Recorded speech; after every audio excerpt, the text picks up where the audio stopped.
Mesdames, Messieurs, bonsoir. Heureuse de vous retrouver pour un autre rendez-vous du savoir. Nous sommes face à l'actualité ce soir. Mali, France, le point final a été mis sur les accords de défense qu'il y ait ces deux États. Bamako s'insurge contre les atteintes flagrantes à la souveraineté du Mali et dénonce à cet effet le traité de coopération en matière de défense du 16 juillet 2014. Pour la France et ses alliés, cette aggravation des crispations n'a pour unique responsable que la Russie. Mali-France, le torchon brûle-t-il définitivement les incidents mis en avant par le Mali pour justifier cette décision officielle?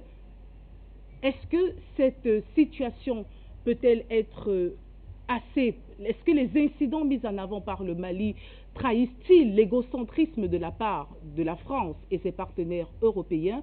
Un autre sujet à l'ordre du jour, mesdames, messieurs, Mali, Burkina Faso, Guinée-Conakry dans le viseur des organisations. Outre la CEDEAO, l'ONU exige bien sûr l'effacement dans les plus brefs délais des autorités en place au Burkina Faso, en Guinée-Conakry, mais également au Mali, et la remise du pouvoir aux civils. Comment expliquer ces situations? Des invités de haut vol sur ce plateau pour en parler. Doyen Simo, bonsoir. Bonsoir Madame Capel, merci encore une fois de m'avoir invité ce soir pour cette émission très importante pour l'Afrique. Je voudrais profiter pour saluer tous les panafricanistes du monde entier et tous les compatriotes que vous allez présenter. Et je voudrais également dire bonsoir à tous les membres du Made in Africa qui sont éparpillés un peu partout dans le monde, particulièrement au secrétaire général M. Abdul Kader qui est en Djibouti et Madame la présidente du COMESA qui est également en Allemagne. Je voudrais profiter pour saluer sincèrement tout le boulot que vous faites à Afrique Média pour la libération de l'Afrique, parce que c'est grâce à Afrique Média que l'Afrique est en train d'avancer sérieusement.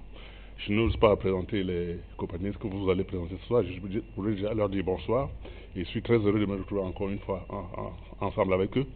Et encore une fois, merci. Au plaisir. Notre invité, pas des moindres sur ce plateau, le docteur Yantimba, bonsoir. Bonsoir Madame Capel. J'insiste aussi, docteur. L'Afrique a besoin d'hommes qui peuvent se battre pour elle et moins de gens qui traînent des titres ronflants. Mais quand cela peut quand même aller de pair, tant mieux. On remet à César ce qui est à César. On rappelle que vous êtes analyste politique et le doyen Simo est écrivain, chercheur, promoteur, expert en agro-santé agroalimentaire. J'espère que j'ai tout dit. Voilà. Et Monsieur Bertrand Tatinda, bonsoir. Bonsoir Madame Capel. Je suis très content d'être là. Ça fait un bout de temps. C'est tout mon plaisir renouvelé à chaque fois que vous m'invitez. Bonsoir au cher aîné Monsieur Simon. Il va très bien. Je suis très fier de le retrouver. À mon frère M. Timba, que j'apprécie beaucoup. Il n'a pas sa langue dans sa poche. Il n'a pas sa langue dans sa poche. C'est un nupéciste convaincu et convaincant. Juste une petite question d'actualité, Madame Capel. Le comportement de la société chargée de commercialiser l'énergie au Cameroun commence à bien faire. C'est un problème, Madame Capel. On le dit ici tous les jours. Notre rôle n'est pas seulement de venir ici faire de l'analyse politique sur les questions géopolitiques, politiques concernant l'Afrique. C'est aussi sur les questions internes à notre pays. Vous avez l'électricité 2 heures par jour quand vous êtes très bien loti. Leurs poteaux sont en feu régulièrement. Des appareils, c'est un véritable problème. Et les Camerounais ne sont pas contents. Et quand les Camerounais ne sont pas contents, ce n'est pas qu'ils ne sont pas républicains et ils veulent le désordre dans leur pays. Mais une bagarre de rue peut amener la ville de Douala à une véritable manifestation de désobéissance et de violence. C'est inacceptable. Nous demandons à cette entreprise véritablement de tout faire pour qu'on retrouve la situation à la normale. Douala, c'est 60% du produit intérieur brut du Cameroun. nous devons arriver à notre émergence. Notre pays doit développer son potentiel économique pour offrir du travail à ses enfants. On ne peut plus continuer comme ça. On peut plus continuer comme ça. Entre le ministère de l'Énergie qui trouve que ce n'est pas de sa responsabilité, entre l'opérateur qui se fait beaucoup d'argent et explique que j'ai trouvé un outil totalement désuet, entre ceux qui nous ont vendu des barrages et nous expliquent qu'aujourd'hui il faut plutôt des barrages de réservoirs pour qu'ils fonctionnent en toute leur capacité, eh bien, le pauvre président de la République a levé les fonds au nom de l'État du Cameroun. Et des gens pas tout à fait responsables nous produisent ça. Donc, nous souhaitons vraiment que les choses reviennent rapidement à la normale parce que c'est inacceptable. Donc, merci. Ce n'est pas tout à fait le sujet, mais ça a tout l'air parce que l'opérateur, ceux qu'on chasse au Mali, c'est eux qui gèrent cette situation au Cameroun. Donc, vous voyez que partout où ils sont en Afrique, on n'est jamais vraiment content. C'est pas qu'on les aime pas bien, mais c'est comme un signe du destin. On se pose la question, est-ce qu'il ne va pas falloir se séparer? Mais vraiment se séparer. Parce qu'on essaye de voir où et comment nous pouvons coopérer et avoir de bonnes relations, mais partout où ils sont, ça ne va pas, ça nous énerve. Donc c'est un problème et c'est un cri de cœur. Je crois que vous aussi, vous avez eu tout le mal du monde à préparer cette émission. Donc vraiment, ça ne peut plus continuer comme ça. On ne peut plus accepter ça. Il faut véritablement que cette entreprise fasse des pieds et des mains pour que la situation revienne à la normale le plus rapidement possible. Et ce cri de cœur, sans doute, est entré dans les oreilles n'est pas entré dans les oreilles des sourds. Amina Fofana, en multiplex, bonsoir. N'est pas entré dans les oreilles de Fofana, qui est activiste panafricaniste. On précise justement que c'est un des invités très habitués de ce programme et surtout des antennes d'Afrique Média.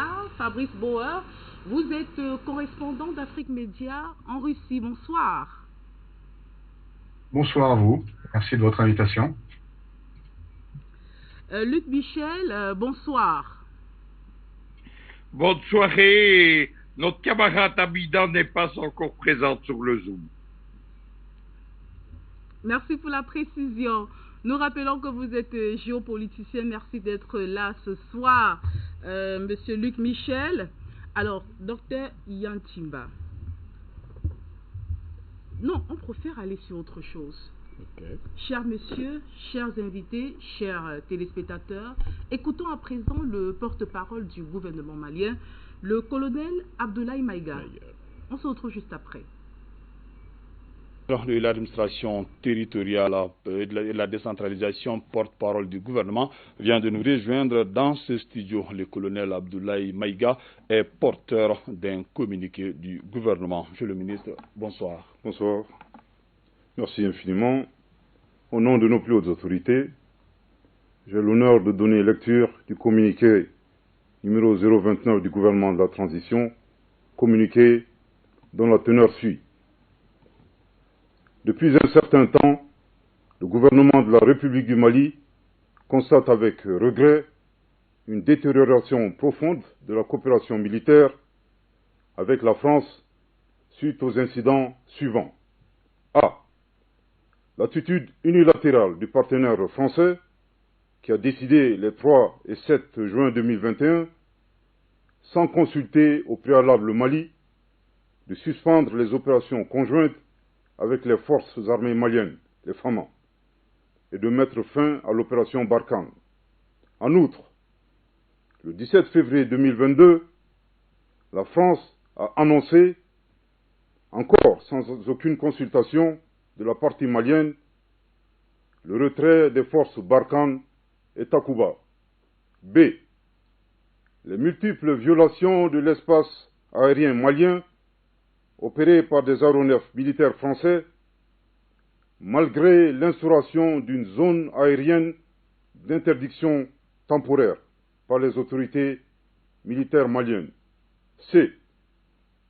La manœuvre dilatoire consistant pour la France à demander une réunion d'experts pour la relecture du traité de défense au lieu d'envoyer ces amendements, et cela plus de 2 mois après l'envoi par le Mali de ces amendements depuis le mois de décembre 2021. Eu égard à ces insuffisances graves, ainsi qu'aux atteintes flagrantes à la souveraineté nationale du Mali, le gouvernement de la République du Mali décide de dénoncer 1. Le traité de coopération en matière de défense du 16 juillet 2014, conformément aux dispositions de son article 26, alinéa 4, ainsi libellé. Je cite. Chaque partie peut dénoncer le présent traité par le biais d'une notification écrite. Cette dénonciation prend effet 6 mois après réception de la notification par l'autre partie. Fin de citation. Je confirme, ici et maintenant, que la dénonciation a été notifiée en bonne et due forme cet après-midi aux autorités françaises. 2.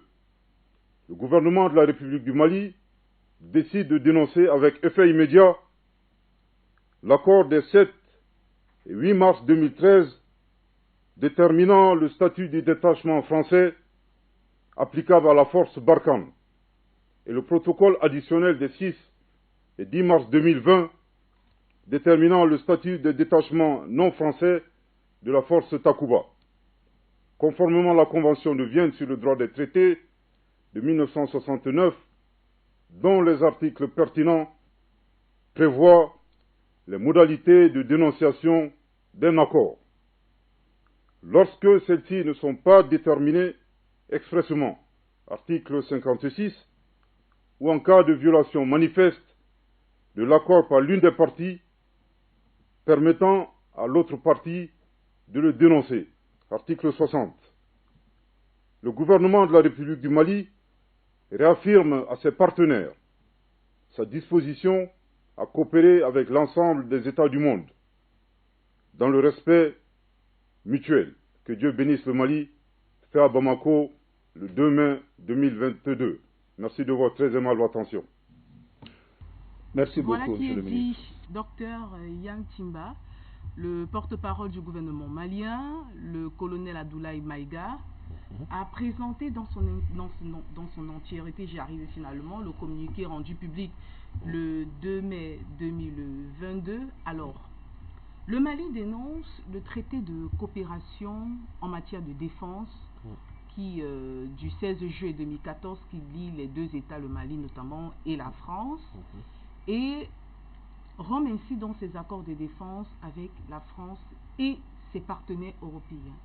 Quelle lecture, quel regard portez-vous sur cette décision officielle du gouvernement malien? Aucune surprise. Vraiment pas surpris. Ça fait de longs mois que nous le disons et le répétons sur vos antennes, il va y avoir une escalade. Et cette stratégie d'escalade, elle est en place. Elle va aboutir à l'indépendance totale du Mali, à l'indépendance définitive du Mali, parce que en face, il y a un partenaire et des alliés qui ne comptent que sur la force et ne lisent même pas les documents qu'ils ont eux-mêmes signés. Je vous ai dit, et je le répète, l'Afrique ne va pas seulement se libérer parce qu'elle aura beaucoup de gros bras ou de canons. L'Afrique va d'abord se libérer grâce à ça. Une certaine intelligence de situation et une certaine et une attitude méticuleuse devant les textes qui l'engagent.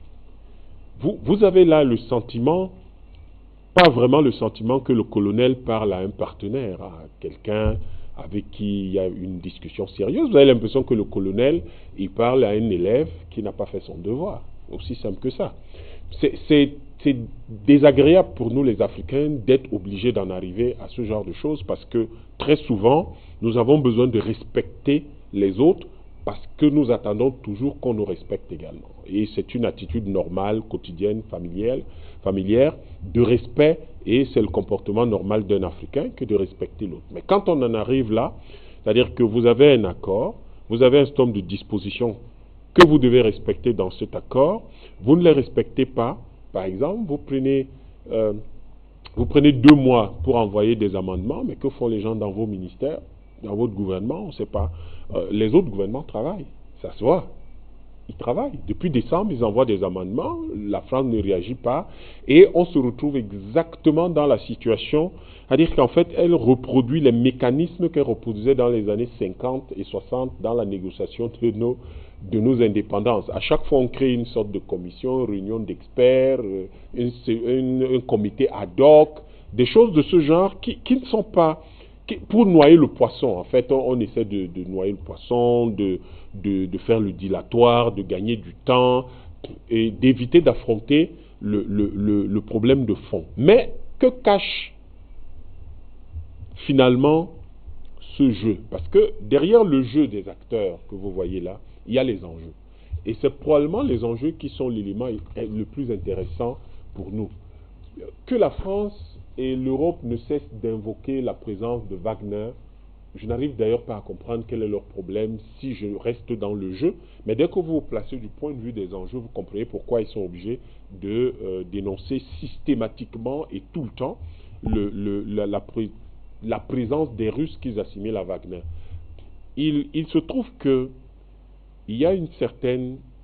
Le Mali sait très bien que le rapport de force, si il était placé en face de la France, ne lui est pas immédiatement favorable. Et donc, qu'est-ce que le Mali fait? Le Mali sait que, malheureusement, la France a un comportement récurrent en Afrique. C'est que la France s'en fout en réalité des textes qu'elle fait signer. Elle n'y fait attention qu'au moment où elle les impose. Mais dès qu'elle les a imposés, les 2 ou 3 petites clauses qui s'y trouvent généralement, elle n'y fait pas attention. Donc l'enjeu ici derrière, c'est de renvoyer à la France son image d'incompétence dans la gestion des relations avec l'Afrique. Et qui va donc très souvent, et d'ailleurs presque généralement, ne s'appuyer que sur la force pure, sur la brutalité militaire, alors que les États, en tout cas les individus, essaient d'organiser leurs relations sur la base d'un certain nombre de traités. Et vous l'avez vu, c'est l'une des choses que dénonce le colonel. La deuxième chose, en fait, et on a vu les Français dire c'est une opération très complexe de démanteler les Barkhane, et Takuba, et Stradon, ça prendra du temps. Non, c'est pas une opération compliquée. Je le disais avec un de vos collègues ici, si la France n'est pas capable de démanteler ses bases militaires au Mali, c'est très simple, on va réquisitionner les camions qui transportent les bœufs, il y en a beaucoup au Mali. Et puis on met tous les soldats là-dedans et ils s'en vont. C'est pas plus compliqué que ça. On peut les laisser à la frontière ivoirienne, mais comme la Côte d'Ivoire aussi est un pays africain, on va les amener à l'aéroport de Bamako, avion, et puis ils partent. J'imagine que s'ils n'ont plus les gros porteurs ukrainiens à disposition pour pouvoir transporter leurs soldats, eh bien, Air France a au moins des avions qui peuvent venir les chercher là. Donc, je crois que le premier enjeu le plus important pour le Mali, c'est de s'émanciper de la tutelle française. Et s'émanciper de la tutelle française, c'est refuser en réalité cette espèce de destruction systémique de la vie qui accompagne la présence européenne partout dans le monde. Et vous l'observerez partout où les Européens ont été, la vie a été détruite, les civilisations ont été détruites, l'ADN même des civilisations a été détruit. J'emprunte là au ministre Sergei Lavrov, qui en parlait l'année dernière, disant que la Russie ne laissera pas les gens détruire l'ADN des civilisations. Et aujourd'hui, je crois qu'il reprenait un certain nombre de mots, une expression que les Africains utilisent depuis toujours, comme par exemple Cheikh Anta Diop qui disait « il faut restaurer notre ancienneté, notre culture, notre civilisation ». C'est de ça qu'il était question dans l'essentiel des travaux de Cheikh Anta Diop. Et donc, le premier enjeu, c'est de restaurer, de créer le cadre qui va permettre de restaurer la civilisation malienne. Le deuxième, c'est de s'assurer que, aujourd'hui, le territoire malien étant libéré des forces d'occupation, parce qu'en fait, vous ne pouvez pas expliquer autrement la présence de Barkhane et de Takuba au Mali. La Deuxième Guerre mondiale a duré 6 ans. Mais comment se fait-il que, depuis 2013, les gens sont sur un territoire, n'arrivent pas à le libérer? D'ailleurs, on sait pourquoi il y a ce qu'ils appellent des djihadistes au Mali qui n'ont proliféré et qui n'ont prospéré que grâce au casse qui a été réalisé en Libye. Donc, au fond, ces enjeux-là, pour le Mali, sont des enjeux de contrôle de son territoire, mais également des enjeux d'exploitation de son sous-sol. parce que la France n'est pas au Mali, parce qu'elle combat les djihadistes. Elle s'en fout royalement. Ce qui l'intéresse, c'est qu'est-ce qui est dans le sous-sol malien, parce que ne l'oubliez pas, le soldat français qui est au Mali ne défend pas l'État français. Le soldat français qui est au Mali défend les capitalistes français. Et ces capitalistes français ont besoin du Mali sans les Maliens. Ils ont besoin de s'assurer qu'ils ont un accès illimité et gratuit à l'hydrogène malien, au coton malien, ou à la cassitérite malienne, à l'or malien, etc., etc. Et que ce soit eux qui contrôlent cela, et que les mécanismes comme le compte des opérations demeurent. Or, en chassant, vous avez vu l'escalade, l'ambassadeur de France est parti, on l'a fait partir. La France dira toujours qu'il a été rappelé. Mais tout le monde a bien vu que le Mali a demandé son départ.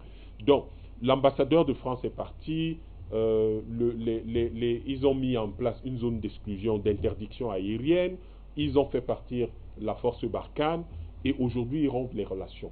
Ça veut dire qu'ils sont dans un processus bien organisé, bien structuré, pour s'assurer qu'ils vont pouvoir restaurer la triptyque, si vous voulez, le triangle de la souveraineté, qui est d'abord la partie juridique. Et là, il montre très bien qu'il maîtrise bien la partie juridique, parce que tout ce qui est la justice, parce que vous voyez, tout ce qui est juridique, il le maîtrise d'ailleurs mieux que la France.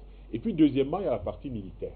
La souveraineté des États se fonde essentiellement sur la partie militaire. Mais on voit la prochaine étape, ou l'une des étapes qui vont arriver immédiatement, ça va être la monnaie.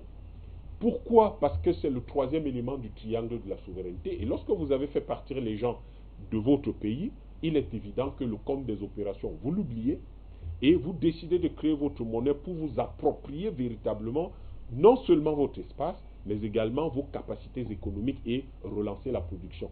Les jeunes gens qu'on appelle djihadistes au Mali, ce sont des jeunes gens qui n'ont pas de travail, ce sont des jeunes gens qui n'ont pas d'éducation. La plupart d'entre eux auraient tellement aimé aller à l'école. La plupart d'entre eux auraient tellement aimé faire leur commerce, avoir un emploi, avoir une vie normale. Pourtant, la situation de chaos que l'Europe, et quand je parle de l'Europe, c'est d'un point de vue technique.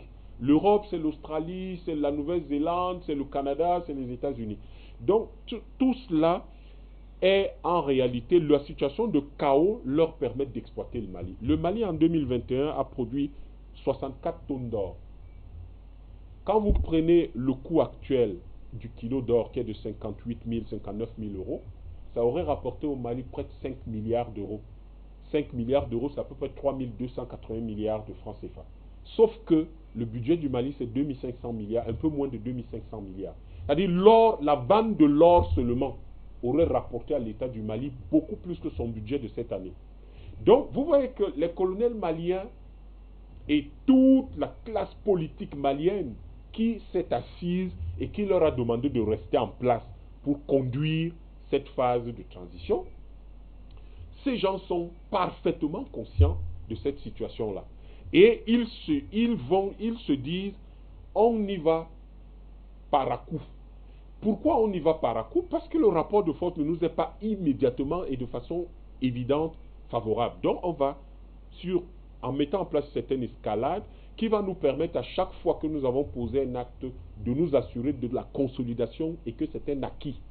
Et on passe à la prochaine étape. C'est ça qui va permettre au Mali de chasser de son territoire donc l'Europe technique que je vous ai présentée, qui est en réalité tous ces gens qui étaient là au Mali, et de permettre donc au Mali, au fur et à mesure que sa coopération avec la Russie, l'Algérie et l'impact que sa situation a sur l'Afrique, de s'assurer de son indépendance. Donc les vrais enjeux sont des enjeux économiques, sont les enjeux d'exploitation du Mali, du sous-sol malien. Aujourd'hui, demain on sait aujourd'hui que on ne pourra pas répondre à la demande sur des voitures électriques parce qu'on n'a pas assez de lithium partout dans le monde pour produire assez de batteries. Quelle est l'alternative? L'hydrogène liquide. Le Mali en a l'un des gisements les plus importants au monde, le plus pur, 98%. Personne n'a envie de lâcher ça. Et donc, en fait, nous sommes dans une situation où le Mali fait trembler tout l'Occident, fait trembler toute l'Europe technique. Et ce qui se passe, eux derrière ne voient que la Russie, alors qu'en réalité, mais ce n'est pas la Russie qui dit aux Maliens de rétablir la paix dans leur territoire.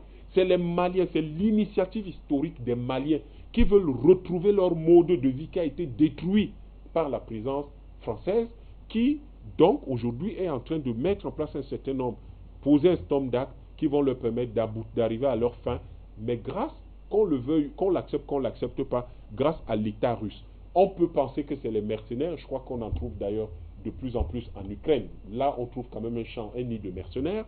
Donc là, on peut toujours appeler tous les conseillers militaires russes qui sont là des mercenaires. C'est un choix d'éléments de langage que l'on fait, mais je crois que là, les Maliens...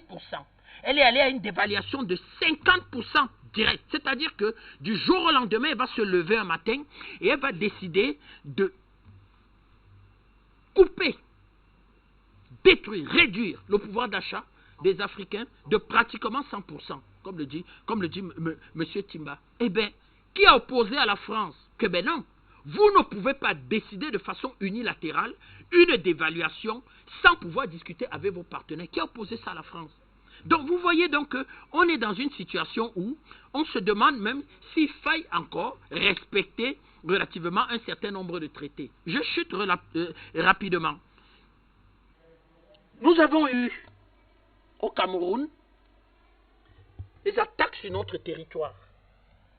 À l'époque, on avait accord de coopération militaire avec la France. Le Nigeria, M. Abacha, un lugubre personnage, médiocre, va décider de façon unilatérale de lancer les troupes à l'assaut du territoire camerounais. Mais nous, on avait été naïfs, M. Timba. C'est qu'on va demander à la France de faire jouer les accords de coopération militaire et de défense. Eh bien, elle va nous expliquer que débrouillez-vous. Ça vous regarde. Tant pis pour vous si vous n'avez pas une armée. Eh bien, quelque part, ça a été bien. Parce que ça nous a éveillés. Et ça nous a réveillés de comprendre qu'il fallait mettre sur pied un outil militaire à la hauteur et à la dimension voulu par les autorités camerounaises et chargé de défendre nos intérêts. Donc elle estimait qu'elle avait beaucoup d'avantages sur le plan économique au Nigeria et que cet accord de coopération qui lui donnait de fait le droit d'aider et de voler au secours du Cameroun, eh bien, ça valait plus grand chose. Eh bien, nous, ça nous a véritablement fait du bien. C'est ça, sans doute, qui a inspiré la sagesse du président de la République de se dire qu'il va falloir que je modernise, que je professionnalise mon outil de défense. Et dès 1901, il lançait la professionnalisation des armées au Cameroun et surtout une véritable vision aussi tant sur le plan économique que sur le plan stratégico-militaire, de diversifier les partenariats. Donc, il est clair, Madame Capen, que les déclarations de M. Macron, insultant les responsables de la transition, insultant le peuple malien, crachant sur le peuple malien, ne pouvaient déboucher qu'à ça. C'est-à-dire la rupture pure et simple des relations diplomatiques. Les ruptures pures et simples de l'accord de coopération et de défense. Sauf que la France risque d'expliquer qu'il y a violation unilatérale et qu'elle ne reconnaît pas ça. Sauf que la France risque de l'expliquer, qu'il y a violation unilatérale du contrat et qu'elle ne reconnaît pas ça. Et que véritablement, il va falloir que les deux parties discutent. Donc, le Mali n'est sans doute peut-être pas sorti, comment je vais dire, de l'auberge, mais cette décision-ci va amener les peuples, le peuple malien, les autorités maliennes, les Africains à mettre la France devant ses responsabilités.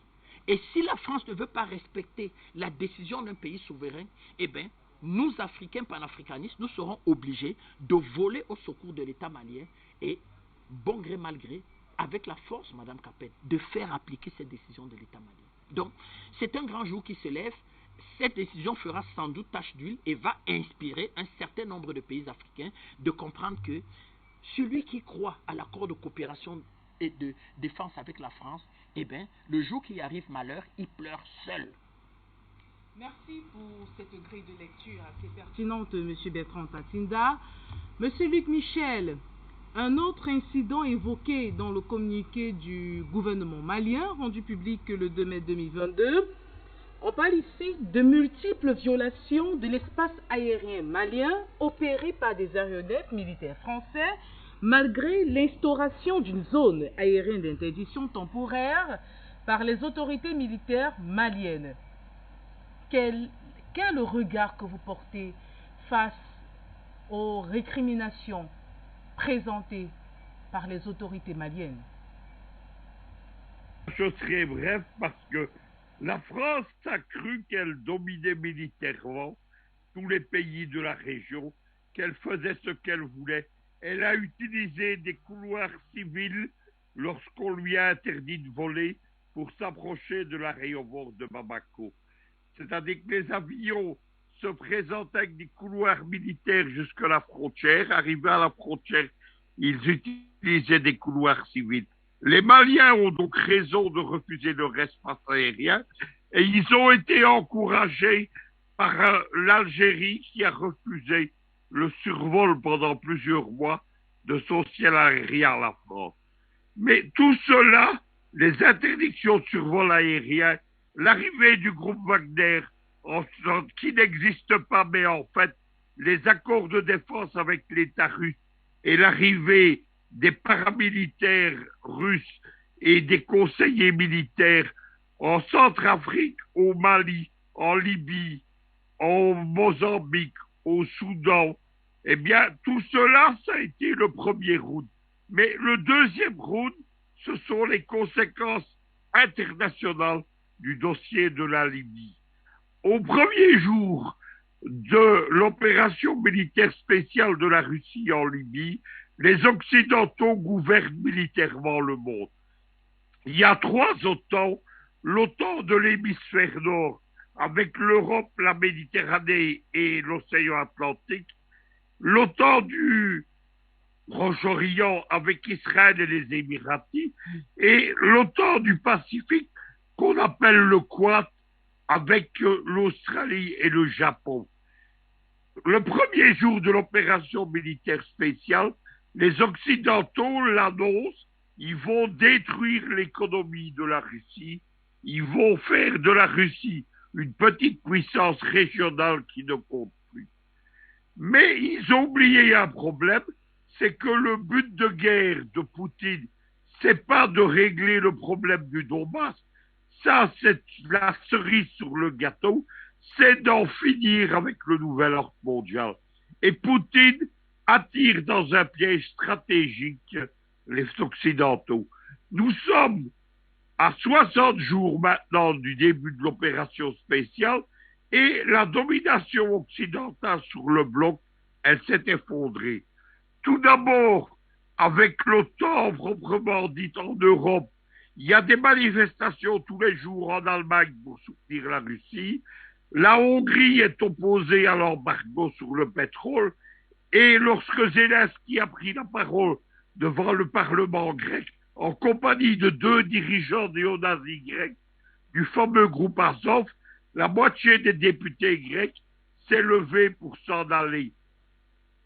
En Serbie, il y a des grandes manifestations pour soutenir la Russie. Et dans l'autre partie de l'hémisphère nord, de l'autre côté de l'océan Atlantique, l'allié de Trump, qui était Bolsonaro au Brésil, est resté neutre et s'est déclaré neutre aux côtés de la Russie dans le dossier ukrainien. Premier isolement du bloc occidental. Second isolement, le Proche-Orient s'est déclaré neutre. Pire encore, des alliés de l'Occident, les Émiratis et les Qataris, alliés des États-Unis dans le printemps arabe, et des Saoudiens, alliés des États-Unis depuis 1945, ont pris le parti de la Russie dans la guerre des hydrocarbures, la guerre du gaz et du pétrole. Troisième zone, c'est l'océan Pacifique. Jusque-là, l'Occident avait 2 alliés, le Pakistan en Asie centrale et l'Inde dans l'océan Indien. Aujourd'hui, l'Inde et le Pakistan se sont tournés vers Moscou et Pékin et les Indiens aident Moscou à écouler son pétrole qui ne vendra plus en Europe. Dernier territoire où l'Occident a perdu son hégémonie, c'est l'Afrique. On a vu qu'il y a 34 pays africains qui, en Nations Unies, ont refusé de prendre parti pour les Occidentaux, mais ça va encore plus loin. Il y a un allié traditionnel de la Russie, évidemment, qui la soutient, c'est l'Algérie, mais la Tunisie qui participait à la conférence de Ramstein des États-Unis et des pays de l'OTAN il y a quelques jours. Il y a tellement de manifestations contre les Américains en Tunisie que le président tunisien est obligé de changer de camp. Sur la frontière méditerranéenne vers la Méditerranée du Mali, il y a l'Algérie, il y a la Tunisie, il y a tout le Maghreb qui est en train de se tourner vers la Russie. Dans les 15 jours qui vont avoir lieu, les présidents algériens et tunisiens vont avoir des rencontres au sommet avec le ministre Lavrov. Mais ce n'est pas encore tout. Sur la frontière vers le golfe de Guinée, il y avait 3 pays que les Occidentaux leur pensaient acquis. Le Burkina Faso, où Wagner est annoncé. Il y avait la Guinée-Conakry, où ils avaient installé, après Alpha Condé, un lieutenant-colonel pro-américain Doumbouya. Mais Doumbouya, pour ne pas ruiner son pays, il s'était tourné vers les colonels de Bamako et il se détourne de l'Occident. Et enfin, il y a Macky Sall, arrivé au pouvoir en 2014 avec les Américains et qui, depuis 2 ans, s'est détourné à 180 degrés géopolitiquement. Macky Sall a donné les nouveaux champs de pétrole aux Russes de Lukoil. Il est allié dans l'OPEP du gaz à la Guinée équatoriale, à l'Algérie, à la Russie et surtout à l'Iran qui est son allié principal. Et il participe à un corridor anti-sanctions pour vendre le pétrole et le gaz du Venezuela et de l'Iran. Voilà pourquoi le Mali aujourd'hui se permet d'interdire de diffusion France 24 et RFI et pourquoi il chasse militairement les Français. Plus encore, Macky Sall, qui est le président de l'Union africaine, il a refusé qu'on vienne en Afrique recruter des mercenaires pour combattre aux côtés de l'armée ukrainienne. Voilà ce qui est en train de se passer. Qu'est-ce qui permet au Mali? Mais il ne va pas être le seul pays. Et il y a aussi beaucoup d'autres pays africains dans les prochaines semaines de se dégager de l'orbite occidentale. C'est la politique de Poutine et ses conséquences en Ukraine au niveau international. Poutine, c'est aujourd'hui le libérateur des peuples et les Africains qui sont alliés à Poutine, ils ont fait le bon choix géopolitique. Les Français s'en sont rendus compte, ils ont recruté de faux panafricanistes à Montpellier et ils les ont réunis il y a quelques jours en Côte d'Ivoire. Ils ont offert à ces vendus, à cette reine qui devrait être fusillée, 3 milliards de francs CFA pour qu'ils viennent défendre l'idée de la neutralité africaine. Ces types sur nos plateaux de télévision, il y en a un qui a appelé hier pendant Ligne Rouge, on lui a coupé la parole, ils ont expliqué que les Africains ne devaient pas s'allier à la Russie et qu'ils devaient combattre tout seuls les Occidentaux, ce qui n'arrivera à rien. Voilà la réalité du Mali. Au milieu de tout ça, les poissons pilotes de l'alliance avec la Russie, c'est Touadéra en Centrafrique, ce sont les généraux du Mozambique et du Soudan, et ce sont enfin les colonels de Bamako qu'il faut saluer ici, parce qu'ils ont le courage d'arriver à la rupture ouverte, rupture militaire, rupture diplomatique, rupture médiatique, et on l'espère rapidement. Touadéra vient d'ailleurs d'ouvrir la porte, rupture avec le franc CFA. Je ne suis pas un partisan des crypto-monnaies, mais le but de la Centrafrique, c'est pas de se rallier au Bitcoin, c'est d'aider la Russie à un corridor pour échapper aux sanctions occidentales. Le président Touadéra, comme les colonels de Bamako, ce sont de grands panafricanistes. Luc Michel pour ce premier jet d'intervention. Aboubakar Siddiq Fomba, bonsoir.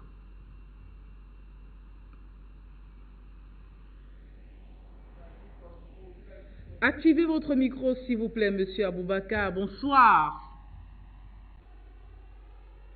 Oui, ouais, le micro est activé maintenant. C'est bon. Oui. On vous reçoit. Oui, bonsoir, ça va? Nous allons bien sur le plateau. Merci infiniment. Vous êtes membre du gouvernement en place au Mali. Alors, pour certains observateurs, cette aggravation des crispations entre le Mali, la France et ses partenaires européens a pour unique responsable la Russie. Et selon la France et ses alliés, ces derniers accusent la Russie, le Mali de s'être assuré, je cite, les services de la société privée russe controversée Wagner. Quelle est votre grille de lecture par rapport à cette situation, par rapport à ces allégations, on va le dire ainsi? Merci beaucoup. Je salue tout le monde, tous ceux qui ont passé. D'abord, je tiens à vous dire que la France, avec son armée Barkhane, dans l'optique de l'européanisation de la lutte au Mali, et dans l'optique de la doctrine R2P, responsabilité to protect, ont menti sur le Mali en créant Wagner au Mali. Il n'y a pas de Wagner au Mali. Il n'y a jamais existé Wagner au Mali. Tout simplement, le Mali a fait un choix stratégique. Nous avons choisi la Russie comme notre partenaire privilégié, sans embâche et vraiment sans confusion. La France, avec son armée ou bien avec l'OTAN, a été incapable au Mali pendant 9 ans. Imaginez-vous, pendant 9 ans, ils utilisaient au Mali 1,9 milliard de francs CFA par jour. Pendant 9 ans. Et pendant 9 ans, ils ne se sont même pas parvenus à tuer plus de 150 terroristes.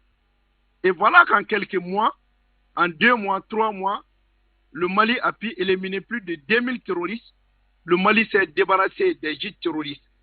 Et le fait de parler de Wagner au Mali, c'est tout simplement se lancer dans la logique de la Charte des Nations Unies, dans son article 138 et 139, permettant à la France ou à ses alliés de détruire le Mali comme ils ont fait en Irak et comme ça a été fait en Libye. Aujourd'hui, il est très clair que le Mali a pris sa responsabilité. Ce qui est important à savoir de tous, c'est que les autorités maliennes que nous sommes, nous avons décidé de prendre notre décision en main.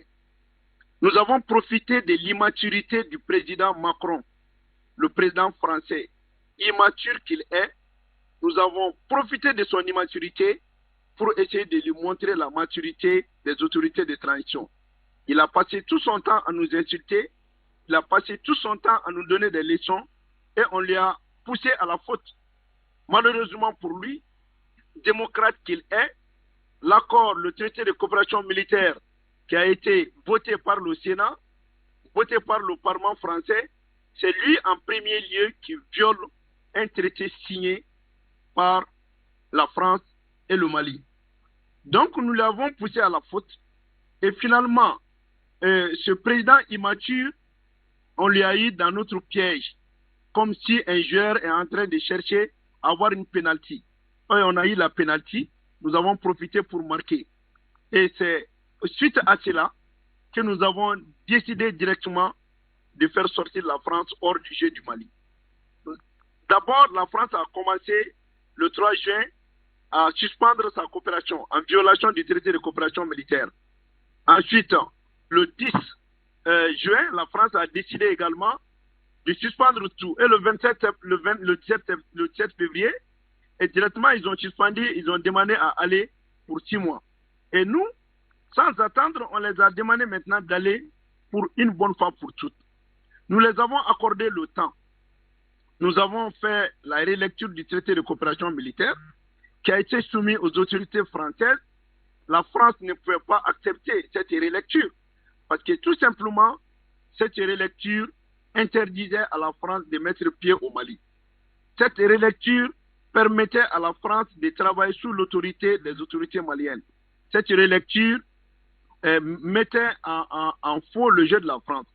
Donc c'est tout simplement pour vous dire qu'à la lumière de tout ça, le Mali étant un pays panafricaniste, où la Constitution, dans son article 117, il est clair que nous, le Mali est prêt à céder une partie de son territoire, même la totalité de son territoire pour l'unité africaine.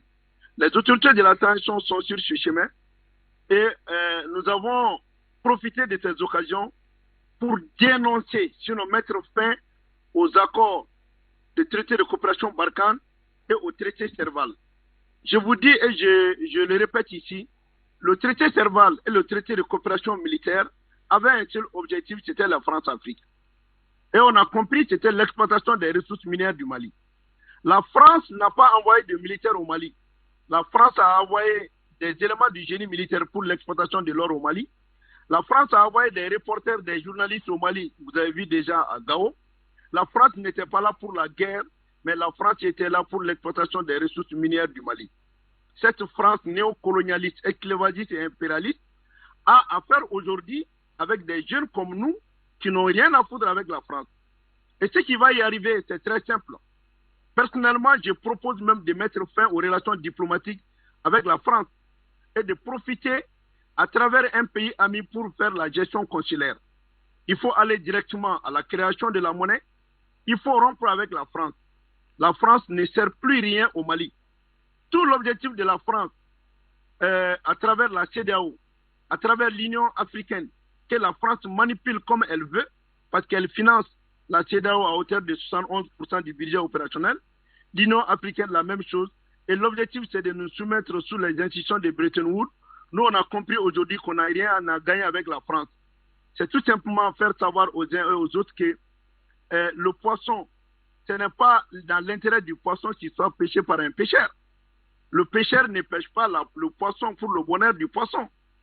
Donc nous on a compris aujourd'hui, la situation géopolitique impose au Mali aujourd'hui de prendre sa responsabilité, de quitter le bloc français, de s'allier dans le bouleversement mondial à la Russie de façon très directe. Et aujourd'hui, on n'a rien à faire avec la France. Et l'activité va continuer après cette situation qui va mettre fin à l'espionnage, qui va mettre fin à la délation, qui va mettre fin aux campagnes du Sahel que la France a mis sur pied, qui doit être acheminées par le chargé des affaires français qui est au Mali. Nous avons tout compris, ce dernier est un gendarme, nous avons compris, mais rassurez-vous que nous allons mettre fin à la néocolonisation française au Mali. Ce qui va y arriver, arrivera. Nous avons pris notre destin en main. C'est la libération de l'Afrique qui commence, comme certains l'ont dit. Aujourd'hui, nous demandons aux pays africains d'emboîter le pas du Mali et de la Guinée et se donner la main. Nous n'avons rien à gagner avec l'Europe. On n'a rien à gagner avec l'OTAN. Tout simplement, ils ont besoin de notre ressource.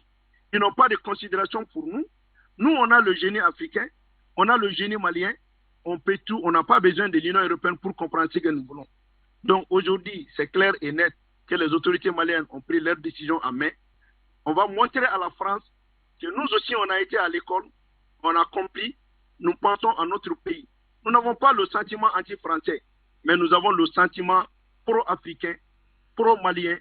Nous pensons à nos intérêts, on s'en fiche des intérêts de la France ou de l'Union européenne ou de l'OTAN. Donc voilà en quelque sorte, en quelques lignes, tout ce qui nous a encouragés à aller vers cette décision.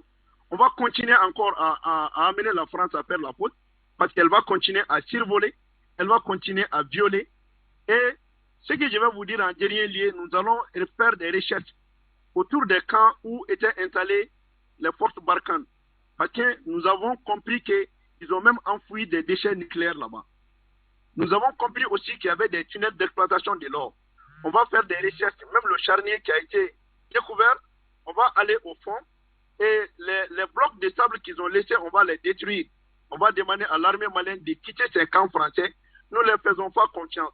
Et au-delà de ça, nous allons demander à l'administration de partir. L'administration est complice de la France. L'administration, puisqu'elle est sécurisée par la force Barkhane, aujourd'hui, force est de reconnaître que cette administration doit plier bagage. L'administration est là au nom du chapitre 7 des Nations Unies, qui dit que lorsqu'un pays n'a pas la possibilité de sécuriser les personnes et de leurs biens, l'administration peut arrêter. Aujourd'hui, Sadio Kamara l'a déclaré, le chef d'état-major l'a déclaré, le Mali n'a plus besoin de forces d'occupation sur notre territoire. Qu'il libère notre territoire. Nous avons un partenaire privilégié. Nous avons des forces armées compétentes, professionnelles, patriotiques et emblématiques, historiques, qui peuvent libérer notre pays. On n'a pas besoin de la France, on n'a pas besoin de l'administration, on n'a pas besoin qu'on nous traîne avec leur histoire de doctrine R2P. Voilà, madame, en quelque sorte. Et ce qui est sûr, c'est un changement du monde. Le Mali a pris son destin en main. Nous demandons aux autres pays africains d'emboîter le pas du Mali pour libérer totalement l'Afrique de la France-Afrique. Libérer l'Afrique de la langue française, libérer l'Afrique du franc CFA, libérer l'Afrique de l'armée française, la France paresseuse qui ne peut jamais travailler seule, qui est toujours parasite, qui veut introduire tout le monde dans ce qu'elle fait. Je vous remercie. Boubacar Sidiki Fomba, nous restons avec vous. Alors, dorénavant, le point final a été mis sur les accords de défense entre Bamako et Paris. Vous avez souligné le fait que le Mali n'a pas un sentiment anti-français, mais le Mali protège les intérêts du territoire, les intérêts du Mali. Vous avez souligné également pour tous ces observateurs qui parlaient d'une implication ou bien d'une intégration même de la Russie dans les affaires internes au Mali. Vous avez précisé qu'il n'y a pas de Wagner au Mali et vous avez mis un accent également sur la nécessité de la création d'une monnaie panafricaine.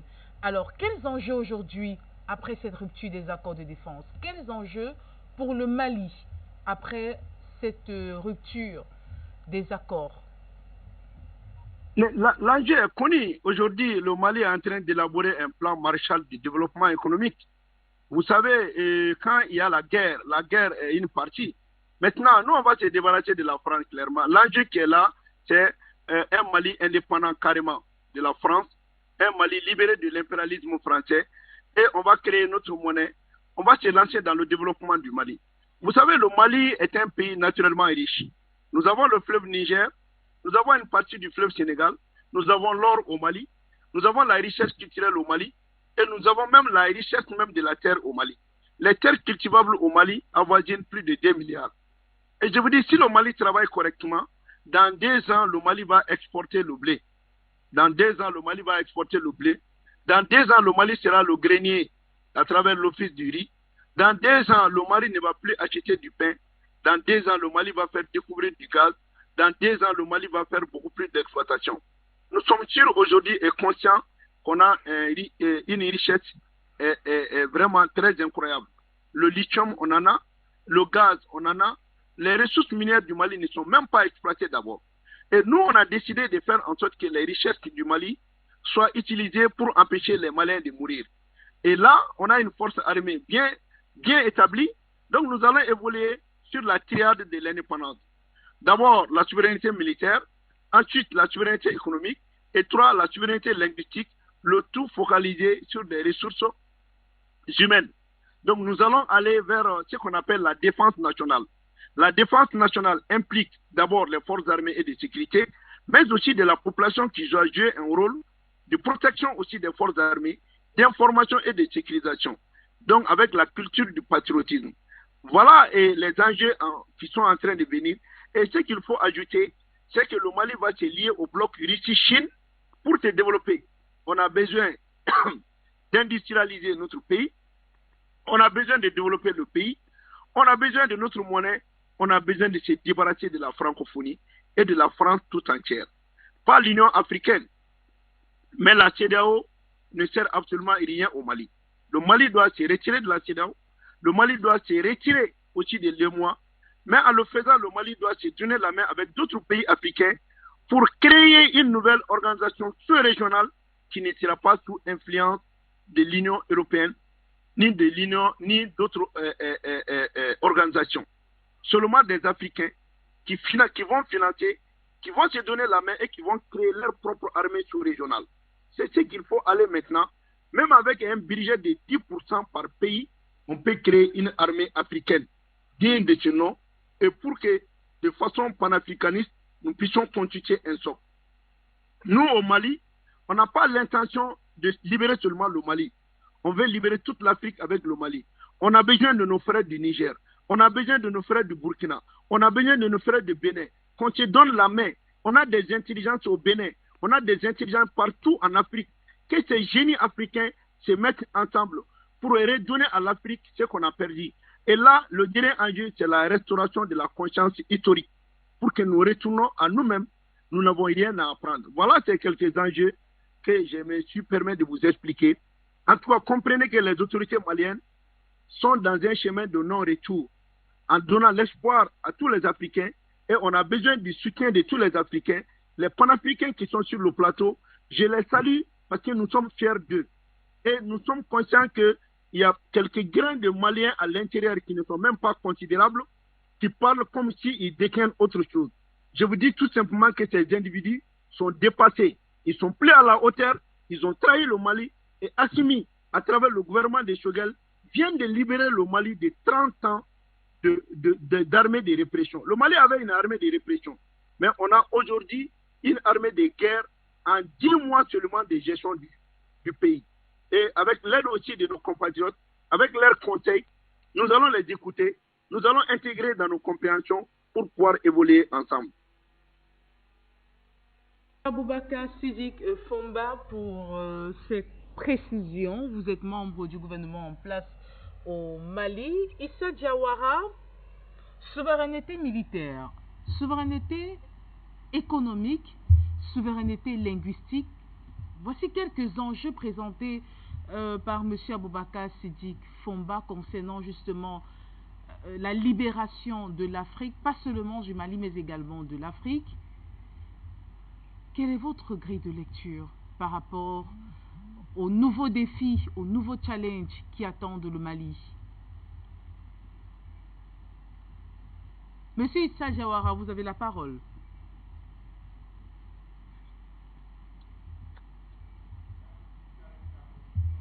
Quelques petits soucis avec... bonsoir à tous les voilà. spectateurs. Bonsoir. Vous avez bonsoir à tous les spectateurs d'Afrique Média. J'espère que vous me recevez bien. Avec quelques petits soucis, bon, mais on essaie de vous recevoir. C'est bon, allez-y. Monsieur Issa Diawara, vous avez la parole, vous êtes à l'antenne. Merci. Donc je disais, merci bien, je disais, de trois souverainetés dont vous venez d'évoquer tout de suite, notamment souveraineté économique, je dirais, le problème majeur avec la France, le problème majeur entre le Mali et la France, c'est que vous avez, il y a un problème de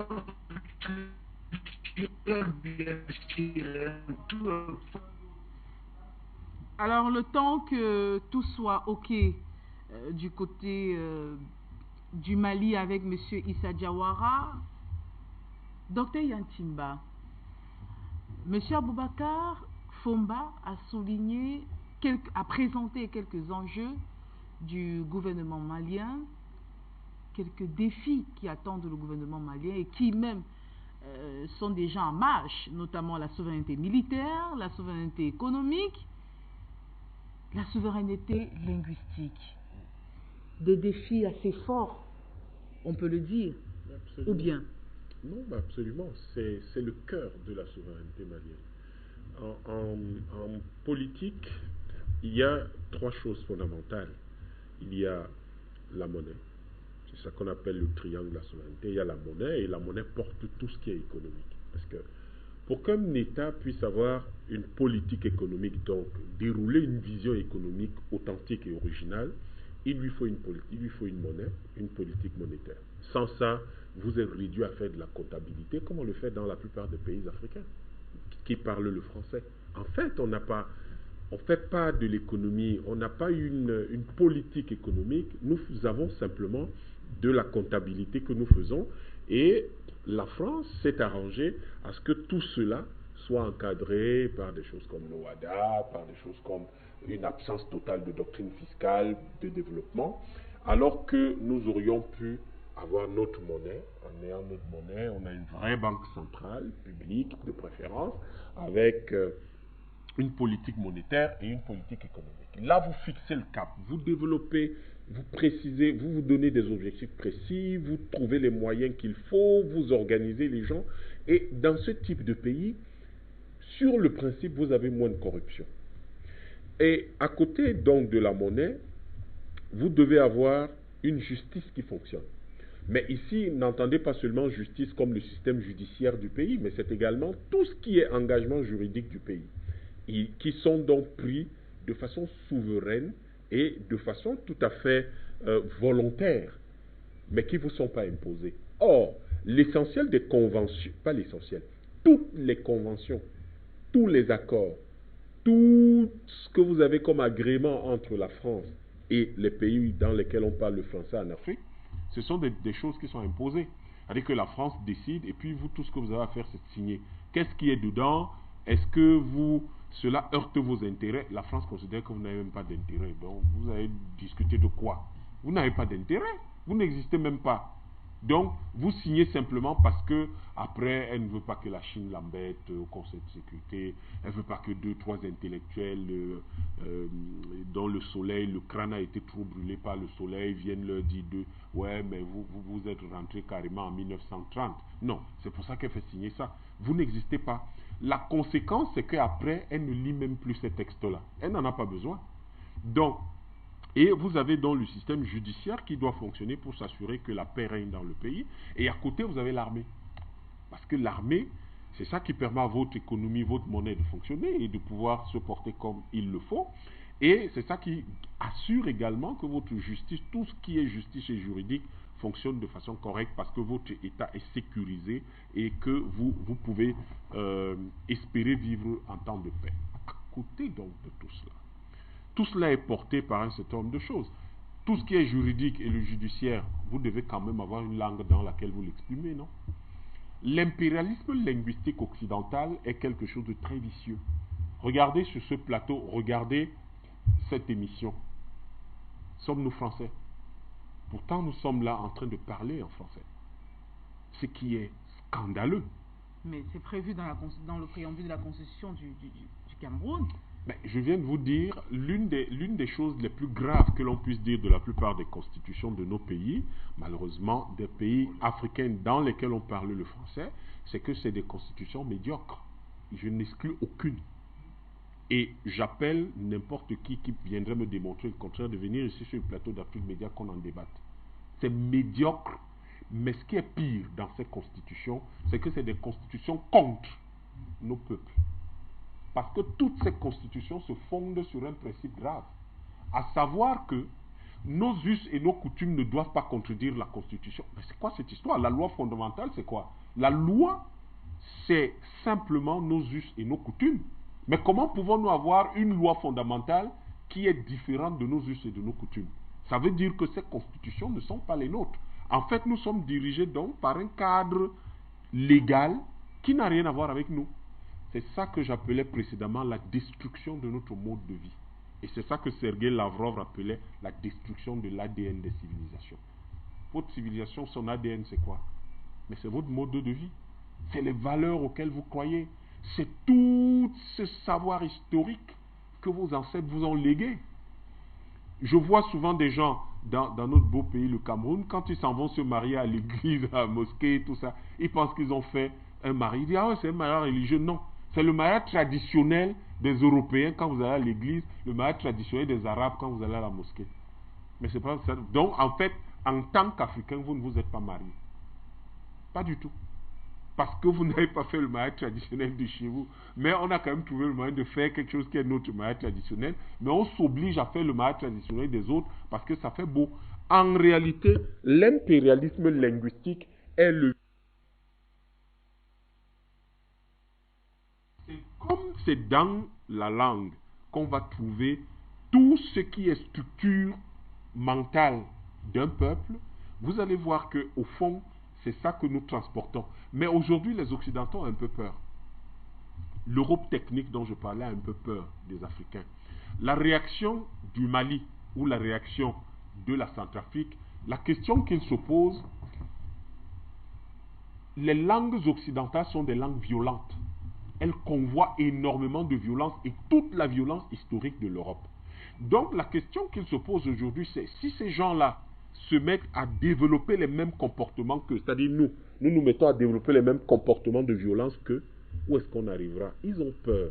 Et la peur dans laquelle ils sont plongés aujourd'hui, malheureusement, est une peur factice qui ne vient pas de nous.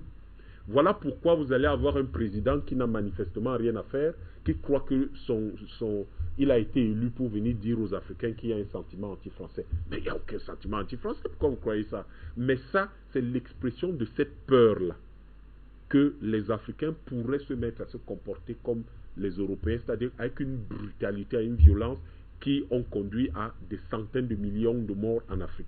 Donc, il y a les questions de l'impérialisme linguistique, mais il faut que le Mali se remette à parler le Bambara, par exemple. Que nous utilisions nos langues. Si dans nos pays, on estime qu'il y a énormément là, parce que l'un des éléments de destruction de nos civilisations, c'est quoi? C'est que l'Occident arrive et commence à vous dire que, ah ouais, dans tel pays, vous êtes 200 tribus. Dans tel autre, vous êtes 400 tribus. Dans tel, vous êtes 30. Ah, vous ne pouvez pas échanger entre vous. Avant que l'Occident, l'Afrique noire précoloniale de Cheikh Anta Diop, avant qu'il n'arrive ici, on n'échangeait pas, on ne discutait pas, on ne faisait rien ensemble. Nous étions des îlots dispersés en Afrique qui n'avaient aucune relation. Non, nous devons retrouver, restaurer cette Afrique-là. Et si nous avons du mal, du fait de cette destruction qui a quand même eu lieu pendant 600 ans, nous pouvons prendre la méta-langue égyptienne à laquelle toutes nos langues vont se retrouver, dans laquelle toutes nos langues se retrouvent, et on va communiquer.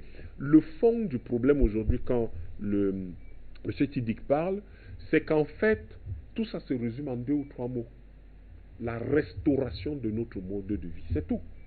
Le mode de vie comporte tout, les aspects économiques, les aspects culturels, l'éducation, l'organisation politique, tout cela. En fait, c'est ça que nous appelons le mode de vie. Il faut restaurer notre mode de vie qui est original, qui porte nos valeurs, qui porte nos langues, qui porte notre façon de voir le monde, notre vision du monde, et qui porte finalement notre relation immédiate à l'univers et aux autres. C'est ça qui va faire que nous apportions de façon substantielle quelque chose à l'humanité tout entière et qui va nous permettre de retrouver le bonheur dans lequel nageaient nos peuples. Vous vous souvenez, vous connaissez certainement cette citation d'un explorateur qui était venu en Afrique et qui disait « Il n'a jamais vu des gens aussi heureux ». De toute façon, la façon dont les Africains manifestent leur bonheur, nous sommes au XVIIIe siècle, hein. Il dit qu'il ne comprend pas que des gens puissent être si heureux. On dirait que, et en plus, il avait raison, il disait, mais il ne manque de rien. Ils sont couverts d'or, il y a la nourriture abondante. Il présentait l'aisance. Mais c'est ça l'Afrique. D'ailleurs, Madame Capen, notre mode de vie traditionnel est luxueux. Vous êtes une dame, donc je suppose que si je connais ça, vous le connaissez aussi, et le Père Simon peut nous confirmer cela ou pas. Il n'y a aucun repas chez nous qu'on fait en moins de 2 heures. Il n'y en a aucun. Mais vous imaginez des Allemands en train de faire la cuisine pendant 2 heures d'affilée sur le gaz là-bas? Ils ne savent pas faire ça parce que c'est trop luxueux. Or, notre mode de vie traditionnel est un mode de vie luxueux. Tous nos tissus traditionnels sont des tissus luxueux. Ça, vous le savez. On ne les achète pas dans une boutique au coin de la rue. Pourquoi? Parce que nous avions atteint un type d'organisation sociale qui faisait que tout le monde, personne n'était exclu. Le filet de solidarité nationale était tel que personne n'était exclu, personne n'était pauvre. Dans la plupart des langues africaines, il n'y a pas de mot pauvre. Ça n'existe pas. On ne sait pas comment dire ça. Et donc, nous devons restaurer ce mode de vie. Aujourd'hui, nous sommes coincés dans les discussions entre les armes, la Russie, la Chine, le reste. Non. Il faut peut-être qu'arrive un petit moment où nous nous arrêtons, nous demandons au fond, pourquoi les Africains luttent-ils? Ils luttent en réalité pour restaurer leur mode de vie, pour restaurer ce quelque chose qu'une jeune écrivaine camerounaise appelle le monde connu. Elle s'appelle Leonora Miano. Elle appelle ça le monde connu des Africains qui a été détruit. Et c'est ça que nous voulons restaurer. Et je pense que ce que le Mali est en train de faire, toute l'Afrique va le suivre. Qu'il soit tranquille, on sait comment financer la CEDEAO. C'est écrit dans un livre publié par un Camerounais qui s'appelle Boniface Lende. L'Afrique s'était résignée à la colonialité. Il y a un certain nombre de propositions de financement de l'Union africaine pour sortir l'Union africaine de la dépendance à l'Union européenne et pour lui permettre de constituer une armée, des douanes, une organisation politique et qui seront dans les États-Unis d'Afrique. On peut y arriver Et il faut que tous les accords de défense qu'on a en Afrique soient totalement dénoncés et qu'on y mette fin pour que nous nous organisions. Parce que le risque, quand un part, c'est que nous puissions nous retrouver dans des guerres et dans un chaos organisé dans ces pays-là. Il faudrait donc que les Africains évoluent rapidement vers les États-Unis de la CEDEAO, de la CEAC, SADC, COMESA, Maghreb, ou rapidement, peut-être que ça peut être une étape intermédiaire, mais ou rapidement vers les États-Unis d'Afrique. À ce moment, personne n'osera attaquer un pays d'1,5 milliard d'habitants et un pays qui représente 30%, 33% des matières premières exportées dans le monde. Merci pour cette intervention. Monsieur Fabrice Bauer, vous êtes correspondant d'Afrique Média en Russie. La Russie, une fois de plus, ciblée par la France et ses alliés, accusant la Russie d'être responsable de cette aggravation des crispations entre le Mali, la France et ses partenaires européens. Vous qui êtes en Russie, quelle est votre appréciation de la situation? La France, l'Union européenne, le bloc occidental pratique l'inversion accusatoire. Vous savez, lorsque vous n'avez pas de stratégie, vous diabolisez l'ennemi en fait, parce que vous êtes déstabilisé dès qu'il y a un grain de sable qui arrive dans votre discours, dans votre storytelling, dans votre propagande de guerre en réalité. Et dans le cas précis, c'est exactement cela. Vous le voyez bien, ce qui se passe sur le conflit en Ukraine, où vous avez ces Big Brothers, vous avez la guerre, c'est la paix, tout est l'inverse. Vous avez les Européens qui parlent de paix en livrant des armes, vous avez des généraux français ou des colonels français, même à la retraite, qui disent qu'il faut bombarder avec des bombes nucléaires sur le territoire russe. Enfin, vous avez ce genre d'ineptie. Et sur l'Afrique, vous avez le même genre d'ineptie en ce sens que, il est vrai, ils ont raison d'indiquer que la Russie est en partie une des raisons, entre guillemets, de leur malheur, de leurs problèmes en Afrique, mais ils ne sont pas là pour créer des problèmes pour les Français, ils sont là pour contrecarrer, il est vrai, la France qui est à la tête des pays européens dans les sanctions et aujourd'hui également dans la volonté de blocus et de détruire l'État russe. Et la Russie avait répondu, déjà depuis 2014, qu'elle répondrait d'une manière asymétrique. Et la manière asymétrique de répondre de la Russie, c'est ne pas de s'affronter, ne pas d'affrontement frontal, on nous dire, avec l'OTAN, avec une puissance nucléaire, puisqu'il n'y a pas de conflit entre deux puissances nucléaires, si ce n'est la fin du monde. Et donc, la réponse asymétrique, c'est d'aller sur des terrains autres. Certains en Afrique disent oui, mais à ce moment-là, c'est des histoires entre Européens, Occidentaux. Nous, qu'est-ce qu'on a à faire dans ces histoires? Alors, je rappellerai que les Européens et les Occidentaux sont deux choses différentes. Je suis Européen, je ne suis pas occidental. Ce sont deux choses largement différentes. Mais que la Russie ne vient pas pour étendre une guerre qui serait la sienne. Elle vient chercher des alliés.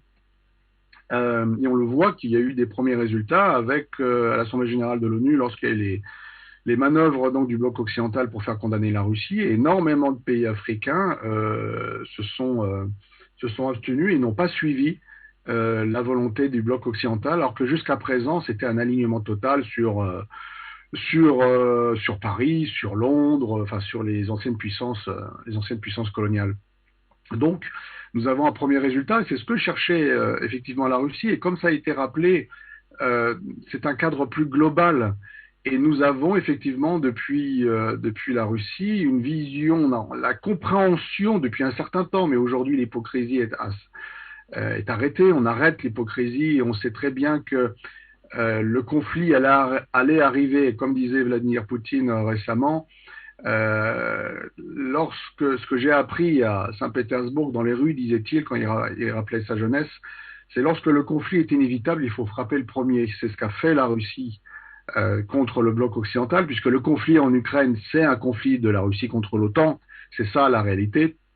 Et donc, la Russie a une vision plus globale de la chose. Et son intervention depuis des années en Afrique rentre dans cette stratégie globale, dans cette stratégie justement de construire ce monde multipolaire où on a besoin l'un de l'autre, de s'épauler les uns et les autres pour faire face à ce bloc occidental qui est encore puissant et qui a encore de nombreux leviers, on le voit bien, financiers, monétaires, militaires de moins en moins, mais encore le soft power, les manipulations, les barbouzes. Nous avons tout ça et l'Afrique connaît très bien toutes ces manipulations, en particulier avec la France-Afrique qui est spécialiste dans les barbouzes, dans les assassinats et dans le contrôle financier, dans le contrôle monétaire dans le cas précis avec le franc CFA. Donc on est dans une situation où depuis la Russie, l'Afrique fait partie de ces alliances géopolitiques alternatives, mais ça se fait d'une manière différente, c'est-à-dire comme ça a été précisé lors du premier sommet Afrique-Russie à Sochi, auquel j'ai participé pour Afrique Média et Od Russia, nous avons, la Russie disait, nous avons des projets économiques, nous avons des partenariats sécuritaires à proposer, mais nous ne sommes pas là pour nous imposer. Si on ne veut pas de nous, on ne vient pas. Si vous voulez de nous, on est disponible. Discutons sérieusement, contractuellement. C'est vrai que la Russie a une particularité dans le monde aujourd'hui, surtout lorsqu'on le regarde avec le bloc occidental, c'est qu'elle respecte les contrats qu'elle signe, même avec ses ennemis. Donc vous avez cette nouvelle situation et l'Afrique fait partie dans la vision globale de la Russie, de cette confrontation avec le bloc occidental, de recherche de nouveaux alliés parce que imaginez effectivement l'Europe de Vladivostok à une maison commune de l'Europe de Vladivostok à Lisbonne, libérée de l'OTAN, donc de l'impérialisme américain, et qui changerait de logiciel également sur ses relations avec l'Afrique. Vous mettez évidemment également la Chine dans l'alliance. Bon, qu'avez-vous en face? Vous avez en réalité les trois quarts de l'humanité. Vous avez les trois quarts de l'humanité avec les ressources, avec l'économie, avec et les États-Unis redeviennent simplement une puissance régionale. Mais pour cela, il faut changer le cours en Europe, c'est l'OTAN, et la Russie a besoin effectivement d'alliés pour ce combat contre l'OTAN, et les pays africains ont besoin d'alliés pour se défaire de ce même bloc occidental européen qui continue sa politique néocoloniale. Ce pourquoi c'est un accord, c'est une alliance géopolitique alternative qu'avait mis en avant d'ailleurs plusieurs années auparavant, il faut le rappeler, mon ami et camarade Luc Michel, sur l'axe Eurasie-Afrique.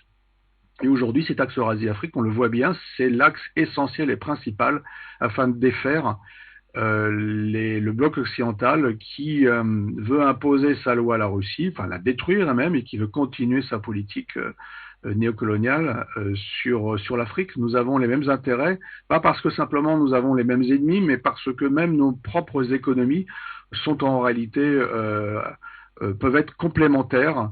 Et c'est en cela que je pense que c'est une alliance géopolitique d'avenir, et on le voit sur le terrain d'un point de vue pratique. Le retour à la souveraineté de certains États africains, comme la Centrafrique ou comme le Mali, se fait avec des alliances sécuritaires.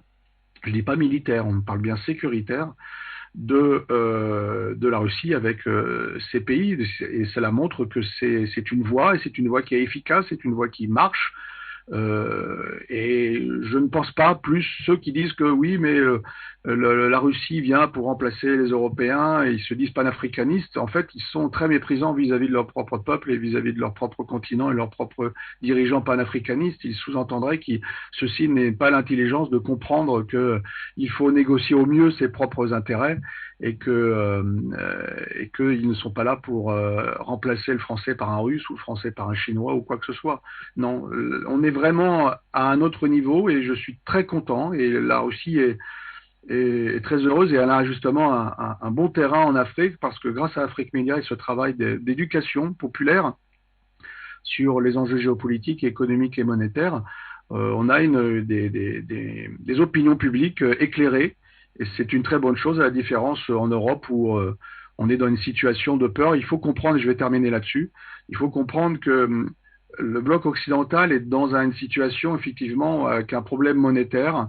On est dans une guerre monétaire en réalité, dans ce tournant géopolitique. Ils veulent conserver, et principalement les États-Unis quand même, ils veulent conserver leur domination monétaire pour continuer leur modèle économique, et que pour ça, ils ont également besoin, effectivement, de tensions, de guerre. Ils ont besoin ils ont des mêmes problèmes avec leur propre peuple. C'est pour ça que vous avez toutes les histoires aussi sur le Covid, sur la propagande actuelle. On leur fait peur, c'est que de l'anxiété, de la dépression. Le bloc occidental est puissant, mais il est énormément fragilisé. Et si l'Afrique, la Russie, le bloc eurasien fait front, la résilience sera du côté de la Russie et de l'Afrique.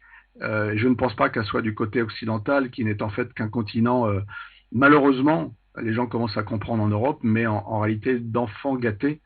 Et il est temps en fait que l'Europe aussi arrive à l'âge adulte et se mettre à discuter avec ses voisins comme il se doit, c'est-à-dire avec du bon sens, avec de la bienveillance et surtout avec une volonté de construire une histoire nouvelle. Mais cela ne se fait que dans le combat. Il faut désigner l'ennemi. L'ennemi, c'est l'OTAN, c'est l'Union européenne, c'est les États-Unis, c'est le bloc occidental. Et les alliés, c'est qui dans le monde? C'est le continent africain. Les néo-panafricanistes, c'est le continent eurasien, les néo-eurasiens, et c'est également la Chine pour sa partie, puisque c'est quand même la première puissance économique mondiale, quoi qu'on en dise. Et c'est cette alliance triptyque qui peut effectivement, pas une tricontinentale, c'est ce qu'on appelait avec le camarade Luc Michel il y a des années une quadricontinentale, c'est-à-dire l'Amérique latine, l'Afrique, l'Eurasie et l'Asie ensemble pour défaire ce bloc occidental qui, faut-il le rappeler, ne représente peut-être que 10-11% en réalité de la population mondiale. Il faudrait peut-être un peu rééquilibrer les choses, il est temps, et le XXIe siècle va certainement le permettre. Merci, Monsieur Fabrice Boer, pour cette analyse. Monsieur Luc Michel, quels enjeux, selon vous, après cette rupture des accords de défense entre le Mali et la France, d'après Monsieur Aboubakar Siddiq Fomba, on parle aujourd'hui d'une stratégie pour une véritable souveraineté militaire, véritable souveraineté économique, véritable souveraineté linguistique. Et pour le docteur Yantimba, il faudrait qu'on assiste aujourd'hui, qu'on s'inscrive dans une dynamique de restauration de notre mode de vie. En quelques mots, Monsieur Luc Michel, quels enjeux? Écoutez, en septembre 2014, lors d'une réunion de son think tank, le Club Valdaï, Vladimir Poutine avait dit que l'Occident et la diplomatie, c'était l'empire du mensonge. Moi, je ne suis pas pour les solutions diplomatiques et je ne suis pas pour les solutions de conciliation. Je suis au contraire pour la confrontation et je crois que de la confrontation, on le voit en Ukraine actuellement, on peut en dégager des solutions positives. Le Mali doit se tourner vers une rupture avec l'Occident, alliance militaire avec le bloc de l'Est, c'est-à-dire pas seulement la Russie, mais aussi l'Iran et la Chine, alliance économique avec le bloc de l'Est, et enfin une rupture culturelle. La rupture culturelle, elle n'est pas avec une civilisation qui est vieillissante comme l'Europe, elle est avec ce qu'on appelle le backworld, c'est-à-dire la civilisation globalisée américaine. Le grand philosophe allemand Oswald Spengler, c'est l'auteur du déclin de l'Occident, disait que les États-Unis étaient passés de la barbarie à la décadence sans avoir connu le stade de la culture. On doit arrêter avec ce backworld, on doit arrêter avec Hollywood, avec les séries américaines, avec toute cette anti-civilisation mondiale. Qu'est-ce qui se passe actuellement? Il y a une opposition géopolitique qui est celle des puissances maritimes, les États-Unis, la Grande-Bretagne, la France, le Japon. Ce sont des pays qui n'ont pas une vieille histoire. En particulier, les États-Unis n'ont même pas 3 siècles d'histoire. Face à eux, il y a des vieux empires. La Russie, qui est la 3e Rome, qui a 25 siècles d'histoire. L'Iran, qui a 25 siècles d'histoire, qui existait avant Athènes. La Chine, qui a 20 siècles d'histoire.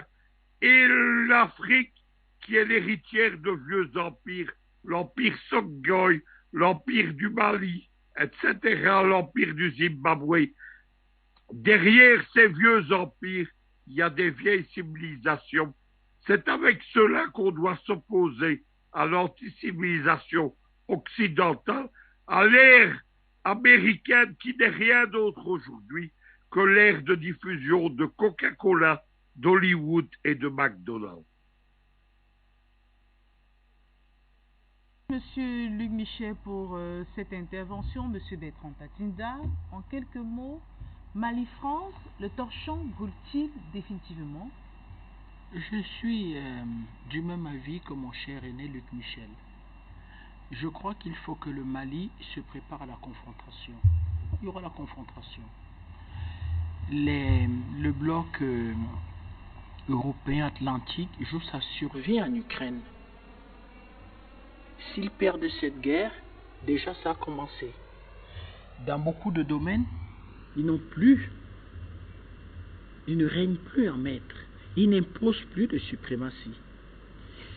Il y a une citation de Bismarck qui est très intéressante.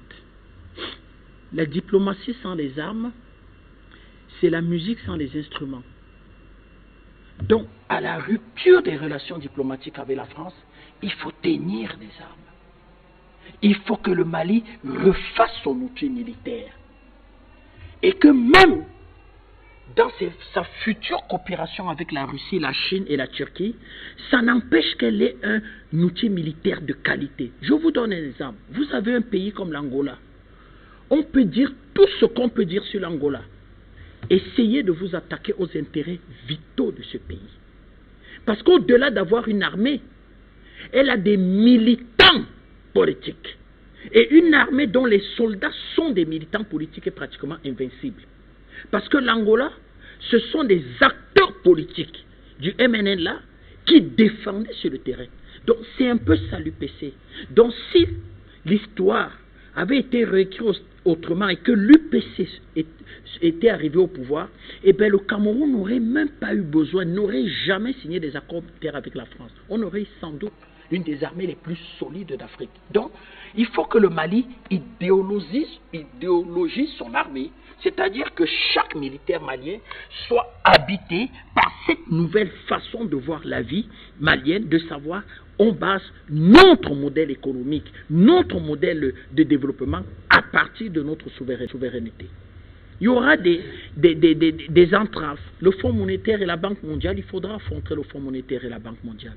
Il faudra affronter la CEDEAO.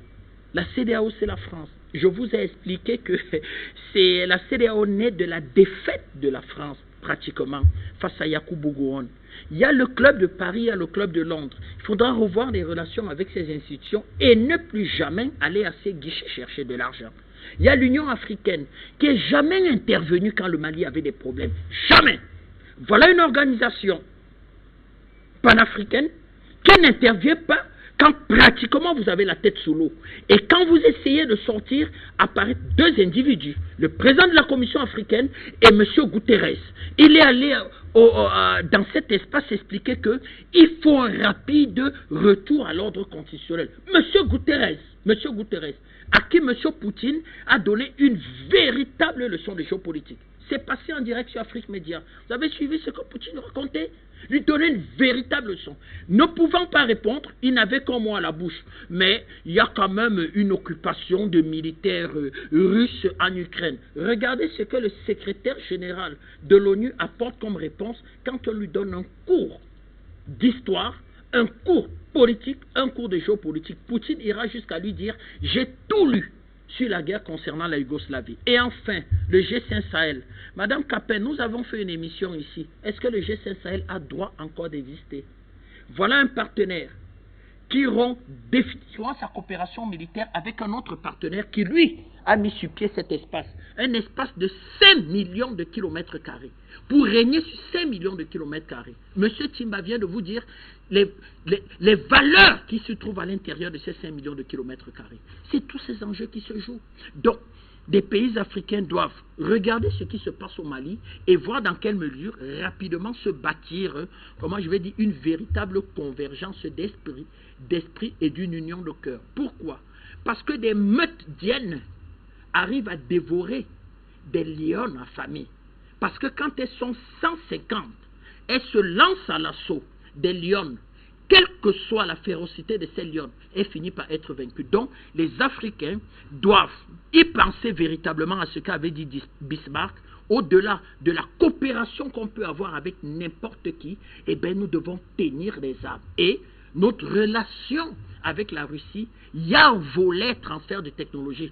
Ça peut permettre, nous ayant les matières premières, le fer, le titane, l'aluminium, eh bien, de pouvoir déjà mettre sur pied le fusil d'assaut africain, les voitures blindées africaines, les missiles petite portée, moyenne portée africaines et éventuellement, pourquoi pas, dans la mesure du possible, voir dans quelle mesure, eh bien, la bombe atomique de la Fédération de Russie pourra être aussi mise au service des intérêts géostratégiques d'un continent comme l'Afrique. Voilà des pistes véritablement à voir, mais le véritable enjeu, c'est un Mali qui renaît, et bien c'est un Mali qui va définitivement se projeter dans la modernité et dans le développement. Monsieur Issa Diawara, Mali-France, le torchon brûle-t-il définitivement? Monsieur Issa Diawara, vous avez la parole. Oui, bonsoir une fois de plus. Le torchon brûle, oui, effectivement, ça encore des soucis sur des petits soucis techniques avec monsieur Issa Diawara du côté du Mali. Doyen Simo, en quelques mots, pour clôturer ce premier sujet, est-ce que le torchon brûle définitivement entre le Mali, la France et les partenaires européens? Ça fait déjà 10 mois que le torchon brûle entre ce pays et la France. D'autant plus que, je voudrais rappeler une chose que mon frère Yann Timba et mon frère Tachina a dit tout à l'heure. Vous savez, l'Afrique ne s'est jamais constituée. On a constitué les Africains. On leur a imposé une constitution, ils ne sont pas constitués. Et ça crée autant de problèmes qui durent pendant des années. Parce que quand un peuple se constitue, il se constitue en fonction de son environnement. Mais quand on vous constitue en fonction des environnements des autres. Et sont eux qui vous imposent ce qu'ils veulent. Et au-delà de cette histoire, ces accords dont vous entendez parler, souvent ce sont des accords qui ont été signés entre Français et Français qui se réclamaient des pays africains. Or, en réalité, aucun Africain n'a signé parce qu'il ne savait même pas de quoi il s'agissait. Donc, il est question aujourd'hui de remettre en cause tous ces accords, sans exception. Et remettre en cause tous ces accords parce qu'il n'est pas question qu'on continue à suivre les histoires que les gens nous imposent depuis 60 ans. Il faut remettre tout en cause. Et au besoin, remettre en cause même les accords diplomatiques, toutes ces histoires-là. Mettre un terme aux accords diplomatiques, ça ne nous avance à rien depuis 60 ans. On est toujours au même endroit. Parce que vous ne pouvez pas m'expliquer que vous avez un voisin, c'est votre voisin qui a votre porte-monnaie. Chez vous, vous ne pouvez pas prendre une décision. Et on entend parler du Fonds monétaire international, de la Banque mondiale, tout ça. Ça n'a aucun rapport avec l'Afrique. Votre histoire de l'Union africaine, votre histoire de l'Union, on n'a rien à foutre. Il faut remettre en cause toutes ces histoires et mettre en place quelque chose qui concerne spécifiquement l'Afrique. Au-delà d'Occident, parce qu'on n'a rien à voir avec eux. Rien à voir. Sur le plan culturel, sur le plan historique, on n'a rien à foutre avec eux. Donc il faut remettre en cause tous les accords qu'on a avec eux et redémarrer sérieusement pour mettre en place une véritable union africaine qui doit être financée par les Africains et non pas par 11% des capitaux étrangers comme ça se fait actuellement. Parce qu'avec ça, on n'a même pas droit au chapitre. On ne peut même pas prendre une décision quelque part parce qu'on décide à notre place. Et je le dis souvent régulièrement, Les Africains sont les seuls qu'on tend le crâne à leur absence. C'est-à-dire nous sommes à distance et on nous rase et on subit. Il faut mettre un terme à cette histoire-là. Et le Mali est un exemple patent pour remettre en cause toutes ces histoires. Le Mali est en train d'ouvrir une voie. Il faut que les Africains s'engouffrent dans cette voie et ouvrent tout un boulevard pour que tous les vrais panafricains s'engagent là-dedans pour libérer totalement l'Afrique. Voilà ce que je peux dire à ce sujet.